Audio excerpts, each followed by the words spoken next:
All right, guys. So going over bench press, aka my favorite lift. So today we're gonna go over step-by-step cueing for bench press, really focusing more and more on leg drive. So for me, my stance on bench press is that you do need to stay in the legs as much as possible, not just turn on your legs throughout a bench press and think about like, oh, it'll be there when you press the bar from your chest. But the thing is, it does need to be consistent throughout training your bench press, and the goal is for you guys to feel it. And I feel like some people don't really feel a lot of leg drive due to the fact they're probably taught it wrong, and they're probably using a lot of their lower back, which we don't want. But let's go ahead and break it down. First things first, when it comes to powerlifting, everyone knows me if you had sessions with me in person. I always say start with the feet. So feet are very, very important. So we're gonna find our foot placement. Again, it's gonna be different for everyone.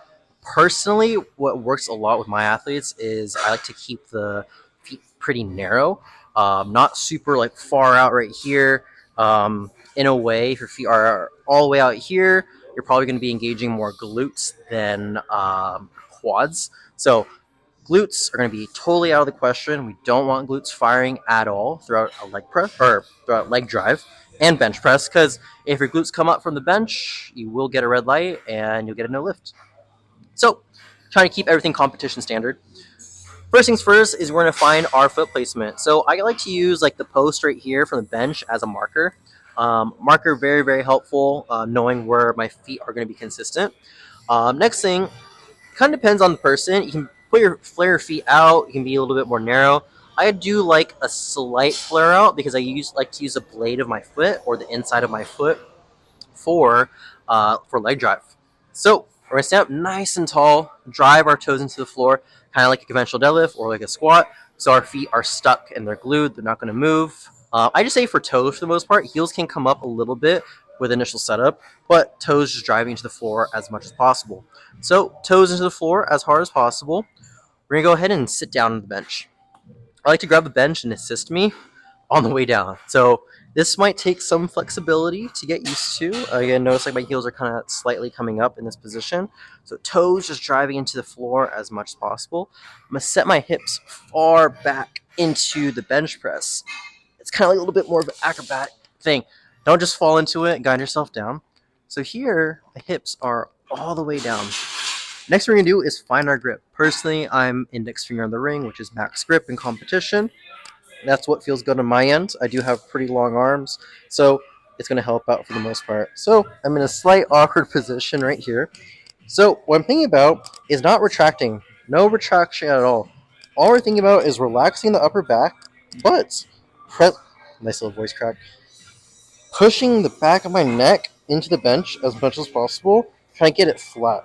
So I call this the Jabba the Hutt cue, because I'm literally like this and I talk like this, like chuck in my chin as hard as possible in this position, and you're going to make consistent contact with the back of your head, back of your neck, upper back into the bench as much as possible.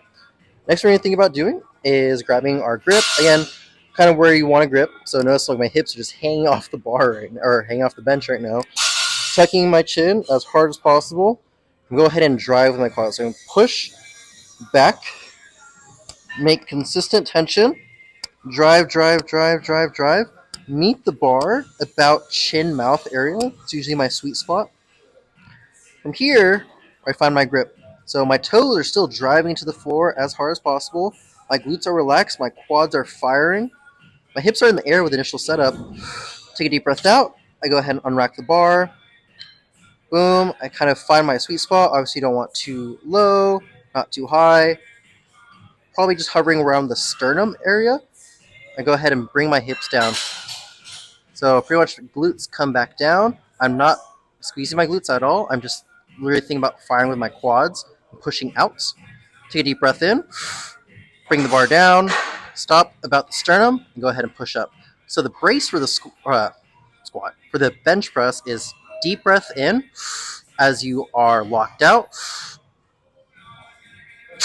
Exhale as you push out. And I really want to focus really want to focus on that soft touch. So soft touch is going to be really, really important for you guys, especially that do want to compete. Again, I always think about like there's a fly on my chest. You bring the bar down to your chest. You want to squish the fly. You want fly guts all over you. You and that fly are best friends, and it will help you focus more on a faster, or it will actually give you a faster press command in competition as long as it makes contact. So I don't personally let that bar sink into my chest at all. I notice when I'm being lazy or if my leg drive is off, that bar is sinking into my chest and the reps get harder and harder, and I lose tension into my legs and my upper back. Thing is, again, I'm not retracting at all. My shoulders are more just depressed, so down and back. So in a way, I'm really relaxing my upper back throughout a bench press, and I'm just letting my legs do the whole work. So if you notice people, they bench with like carpet, they have like specific bench shoes that have extra grip. That helps a lot, in my opinion. I know like these shoes aren't the best, but I do have bench shoes, but they help me like literally stick into the floor. And I also use carpet too. Use carpet in competition, so mine as well. Driving your feet into the floor as hard as possible, and not just down, but down and away from you, kind of like a leg extension. So here, you're gonna extend as much as possible, but you're kicking yourself back into the bench. So back into the bench. So, but your feet are going to be grounded or rooted. And another good cue when it comes to the bench press is thinking about just launching your sternum over your head as you're driving back into it. Thing is, it took years and years kind of developing like this quote unquote arch that I have.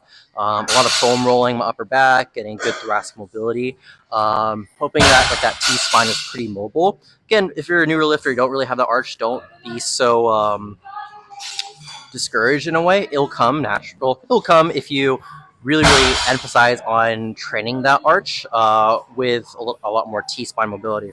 So again, step by step, lock down our feet, stand up nice and tall, toes into the floor as hard as possible. Go ahead and sit at the very edge. I'm really having my tailbone hang off the bench. Toes are where they are. It's okay if my heels are up. Think about driving the back of my neck into the bench as much as possible. Tucking it in, here, tucked in. Go ahead, drive, constant tension. I don't want you to hover above the bench. I want consistent tension. I want your shirt to be pulled. Boom. Go here. Go ahead and find our grip. Go ahead and unrack. Find our spot. Go ahead and bring our hips down. Drive, drive, drive. Take a deep breath in. Exhale. Soft touch.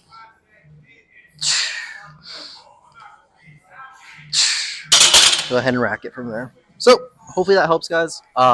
Again, feel free, ask me any questions regarding the bench press or any other lifts. More than happy to help.